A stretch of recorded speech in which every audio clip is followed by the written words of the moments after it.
The doors of the upscale hotel swung open, and I was greeted by the luxurious light of an opulent chandelier.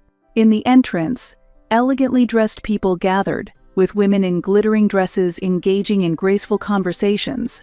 The moment I laid eyes on this scene, I felt a small pang in my chest. I was supposed to be the main person of this party. Yet, I could feel no warmth of celebration for my presence anywhere in this place. It was my 30th birthday. My family had invited me, saying, "Since it's a special occasion, let's celebrate it grandly." And I had decided to meet them after a long time. We had been estranged for a while, but I thought it might not be so bad to be celebrated by my blood-related family. However, I was naive. As I stood in front of the reception, the staff member looked me up and down. "Are you on the guest list?" he asked, with an expression as if he were looking at someone out of place. I confidently stated my name. However, he looked puzzled. "Please wait a moment, miss," he said. While I waited, puzzled myself, my mother Maggie and my sister Christina eventually appeared.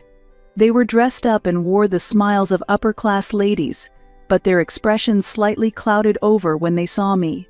"Oh, Isabella, you're here," they said. "It's been a while," they said, but there was a subtle coolness in their voices. "But there's no seat for you, Isabella," they continued. "What? What do you mean?" I was in disbelief. My mother continued without breaking her smile. "The party reservation was made quite some time ago, and it's too late to add a seat now.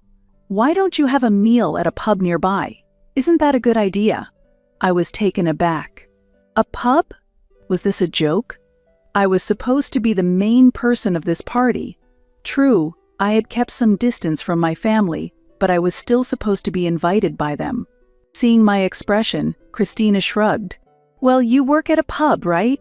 It might be more comfortable for you there," she said, her tone clearly contemptuous. I tried to say something, but no words came out. They just saw me as the sister who works at a pub. "Don't take it the wrong way, Isabella.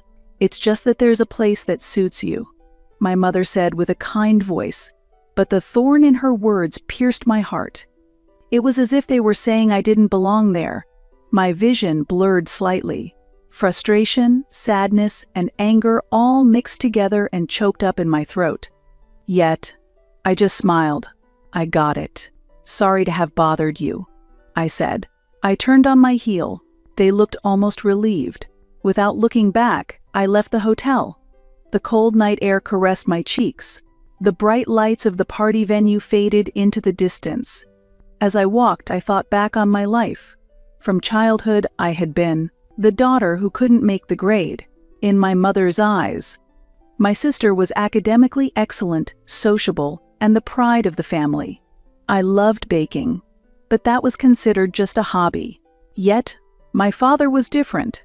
He always said my cakes were delicious and ate them with joy. He smiled proudly every time I got better at baking. However, he passed away from an illness when I was 12. Before I could recover from the loss of my father, my mother remarried. My stepfather showed little interest in me, favoring my sister instead. To him, my sister was a daughter to boast about because of her academic and social successes. I became like air within the house, unacknowledged no matter what I did. Still, I wanted their recognition and kept striving tirelessly.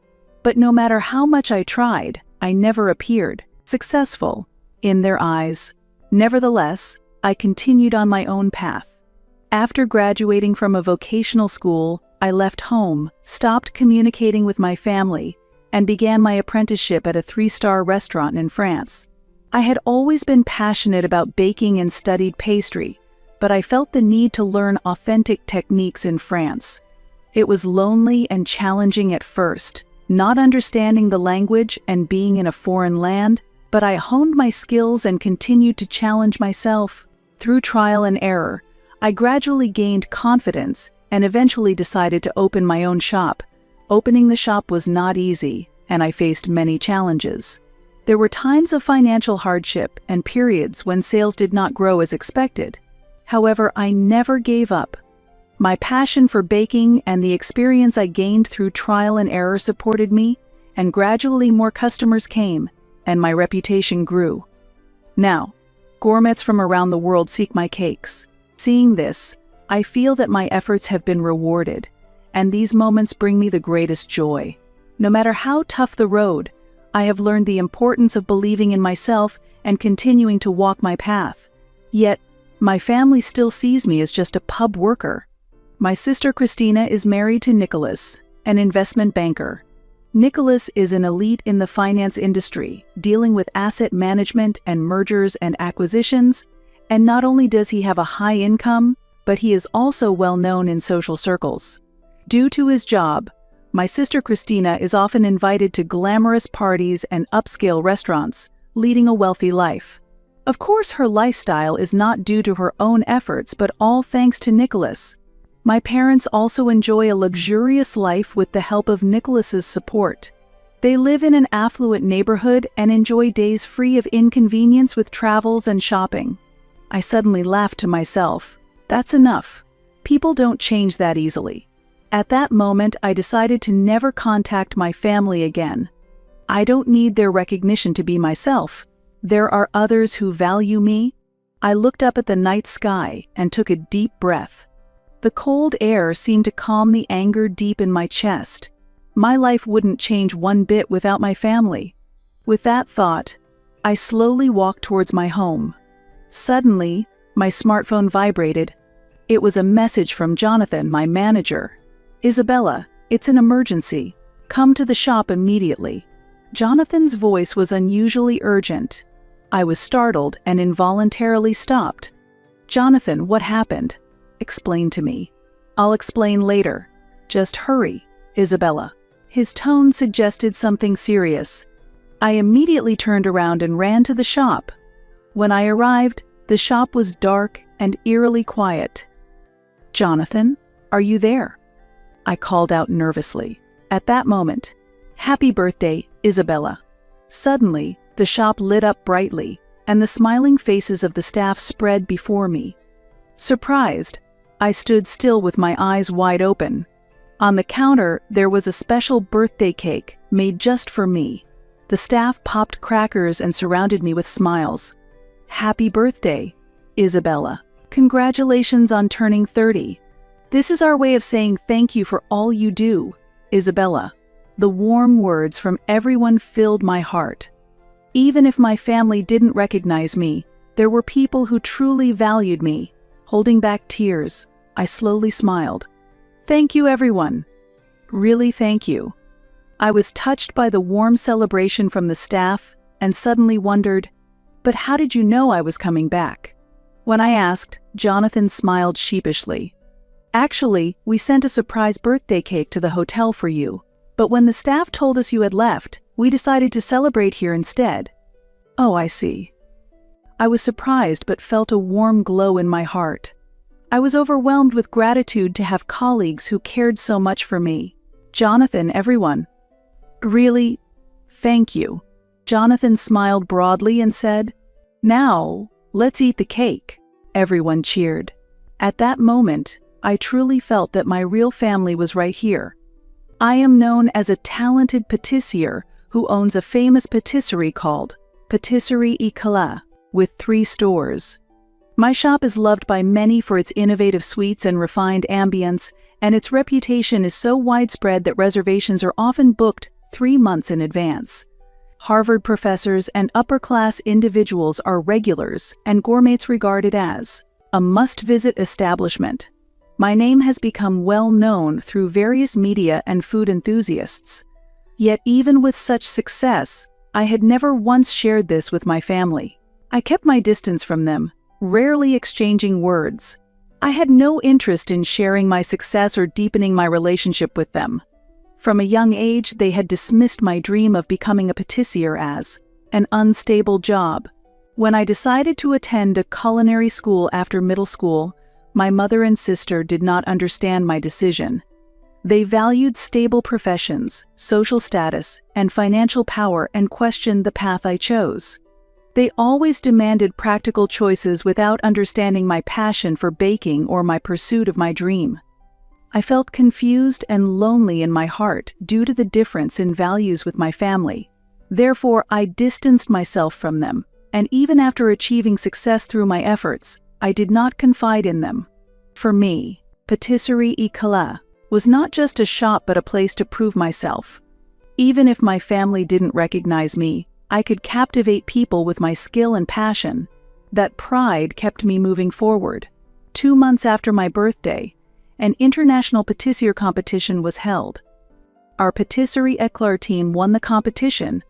Top patissiers from around the world gathered to compete under strict judging for their skills and creativity. I led the team and poured all my efforts into it. When the results were announced, a rush of joy and relief overwhelmed me, and tears flowed.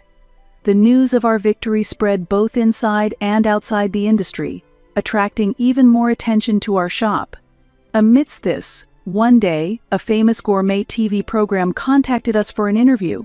Although I had avoided public appearances, I saw this as a good opportunity to let the world know about the hard work of my staff, so I decided to accept the interview. Little did I know that the broadcast would have an unexpected impact on my family. Time passed since the day of the interview, and finally the day of the broadcast arrived. I gathered with my staff in front of the TV in the shop, nervously awaiting the moment. The screen showed me, somewhat bewildered by the unfamiliar interview, discussing the shop's dedication, and my staff earnestly engaged in their cooking. Cheers erupted every time our shop was mentioned, and we shared smiles among ourselves. The host on the screen introduced Patisserie Éclat as a renowned shop loved by gourmets around the world, and I watched the broadcast with a sense of pride. As soon as the broadcast ended, my smartphone rang. It was from my mother, Maggie. I pressed the answer button with a bit of surprise, and immediately my mother's excited voice came through. "Hello, Isabella. What is all this about?" Her voice was full of surprise and confusion. "What do you mean? I just saw it on a TV show. What's this about your shop, Patisserie Éclat? Aren't you working at a pub?" I took a deep breath and replied calmly, "Mom, I'm sorry. Actually, I'm not working at a pub. I'm the owner of Patisserie Éclat." "What? So that shop they said was booked out for 3 months. That's yours?" "Yes, Mom. I've always wanted to master baking pastries, and now it has become a famous shop visited by gourmets worldwide." There was a gasp from the other side of the phone. "But Isabella, why didn't you say anything?" I chuckled bitterly. "You and Christina always dismissed my desire to become a patissier. You said baking was just playing, and that it wasn't a stable job." My mother was silent. That's why I stopped explaining. I thought I had to prove it by myself. There was a small sigh from my mother. "I see. But Isabella, your shop is very popular, right?" "Well, yes." "Then shouldn't you promote it more?" "What?" "This is perfect. Let's throw a party to celebrate your success. I'll invite lots of people I know. It's a chance to spread your shop's name even more." "Wait a moment, Mom," I said, as I frowned. When my mother talks about people she knows, it always involves Christina or relatives and others who are just there to maintain her own social standing. It didn't seem like she was truly thinking of my best interest. Frustrated by her words, I exhaled deeply and hung up the phone without another word. Whatever her scheme was, it had nothing to do with me. However, weeks later, I found myself reluctantly at the event my mother had planned. Isabella's success celebration party was held on a grand scale. The guests were mostly acquaintances from my mother's social circle, business associates of Christina and her husband Nicholas, and others who seemed to want to capitalize on my success. I wasn't keen on it. It felt like I had been dragged there. "Isabella, it's a party for you, so try to enjoy it." My mother said that with a smile, but her eyes lacked genuine affection, and I could see the cold calculations as if she was appraising merchandise. I sighed and decided to play the role assigned to me. I had to perform the duties of the main character and behave in a way that did not disrupt the atmosphere of the event. As I was pondering this, a blond man in a suit looked at me with interest. He approached me, seeming a bit perplexed, and spoke. "Hello, I'm Nicholas, Christina's husband. I paused for a moment. My sister's husband? Nice to meet you, I'm Isabella. I exchanged a handshake while hiding my surprise, and Nicholas showed a complex expression. Actually, I only learned about you recently. I saw the feature on Patisserie Éclair on a TV show, and asked Christina if you were her sister, and she finally admitted it. I see. I responded with a dry smile. I thought she was an only child since you weren't at our wedding, but I was surprised when I saw the TV show, to have such a successful sister. So my sister had been hiding my existence. My sister wanted to pretend I didn't exist. To her, having a sister who aspired to be a patissier was probably an embarrassment. I didn't hear it that way. Nicholas furrowed his brow, looking troubled. Nevertheless, your desserts are incredible. They're all so delicate and beautiful, almost like works of art. Thank you. But honestly, I didn't want to come to this party. I figured as much. Nicholas chuckled softly. Still, the fact that you came means you haven't completely given up on your family, right? I was at a loss for words. Indeed, if I had intended to cut ties completely, I wouldn't have shown up at the party at all. Let's see how this goes, I said, smiling ambiguously as I gently gripped the dessert knife in my hand. Within my family, I had always been a surplus presence. But now, things are different. I had made it this far on my own strength. And no matter how Christina treated me, I'm now living with pride. After being freed from the stifling party, I was finally able to return home. Reflecting on the uncomfortable time at the glamorous venue, I sighed. Indeed, the distance between me and my family was not easily bridged. A few days later, I received a call from Christina. Isabella, I want to celebrate a friend's birthday at your shop. You'll prepare a special seat for us, right? I was surprised by her sudden request. My sister Christina, who had always denied my existence, was trying to treat me as a sibling. But it was clear that this was not a genuine approach. Christina, I'm sorry, but we're fully booked that day. I politely declined. However, Christina did not give up. What? But we're family, right? Can't you make an exception? Please? It's for a very important friend. My shop's policy is to treat all customers equally, I explained. Her tone became slightly colder. I see. Then, I'll ask for another day. Although she backed down that time, Christina repeatedly asked for special seating and VIP treatment afterward. Isabella, can't you reserve the entire cafe space for us? I'm bringing a group of investors' wives who know my husband. Could you prepare a special dessert set just for that day? Each time, I continued to refuse. I had no intention of giving special treatment just because we were family. Moreover, I felt a strong discomfort with Christina using my shop to conveniently improve her social standing. I had continued to pursue my dream and had built up this restaurant as a result. I could not sacrifice my principles or the way I conducted my business to meet my family's expectations. One day, after closing the restaurant, Nicholas was waiting outside. I need to talk to you, Isabella, he said, his expression serious. Isabella, let me ask you something. What do you think about Christina? What about her?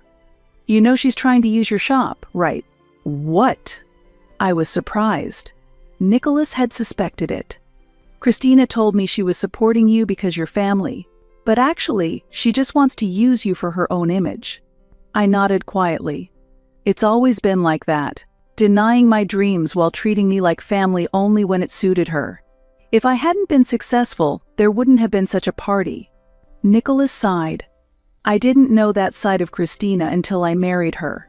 But meeting you, I've come to understand her true nature. Nicholas. Isabella, I can't take it anymore. I now understand why you weren't acknowledged as family. She always judges people based on what value they have for her.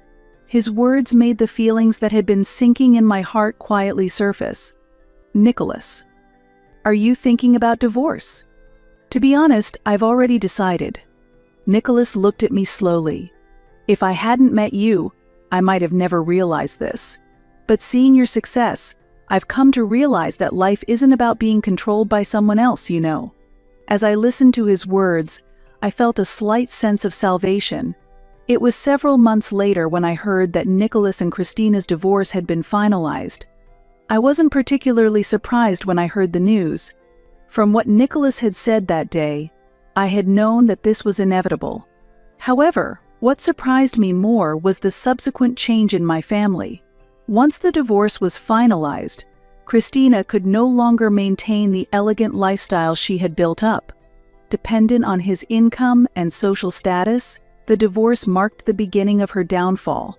Moreover, my parents were also pushed into a financially difficult situation. Although they had lived a wealthy life, it was only sustainable with Nicholas's support.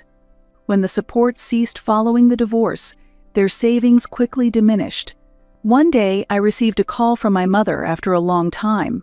"Isabella, please, I need to talk to you." I hesitated, but decided to meet her in person. At the cafe where we met, my mother and sister looked like completely different people from before. They, who had worn luxury brands, were now in simple clothes and looked utterly exhausted. "It's been a while, Mom, Christina," I said, and both my mother and sister averted their eyes in apparent shame.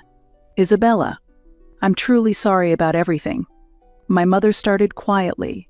"When you said you wanted to be a patissier, we looked down on you. But now, I finally understand just how much effort you've put in," Christina continued. "I also regret denying your dreams. It's too late to ask for forgiveness now, isn't it?" I stared at them intently. I'm not generous enough to forgive people immediately just because I received an apology. Both my mother and sister Christina slumped their shoulders. However, I continued. "But, I always wanted you to understand. A person's worth isn't determined by their financial wealth." My mother and sister listened silently. "When I pursued being a patissier, you dismissed it as unstable or a trivial job. But I think anyone who takes pride in their work is respectable, regardless of the job. On the other hand, those who rely solely on others without trying to live on their own might be truly impoverished. Don't you think?" My mother nodded quietly, and Christina bit her lip. Later, I heard that Christina had started working as a waitress at a diner. Initially confused, she began to understand the meaning of living on her own through her busy daily work. My mother also decided to work as a cleaner along with my stepfather. By doing the work they had previously left to servants, they seemed to finally understand the value of labor. Seeing them like this lightened my heart a little. I hadn't completely forgiven them. But if my family was acknowledging their mistakes and trying to move forward, I wanted to watch over them. The bonds of family can be broken in a moment, but repairing them takes time. Still, we would slowly build a new relationship. A few months later, I visited the diner. Seeing my sister Christina working confidently, I was surprised. She was like a different person, working with pride. That sight made me feel something. And one weekend, at a diner where the family gathered, I softly said, "Next time, let's have dinner at my place. I'll bake a cake. What do you think?" The moment I uttered those words, I felt a warm atmosphere flow through us. Although it was gradual, we were slowly reclaiming our family bond.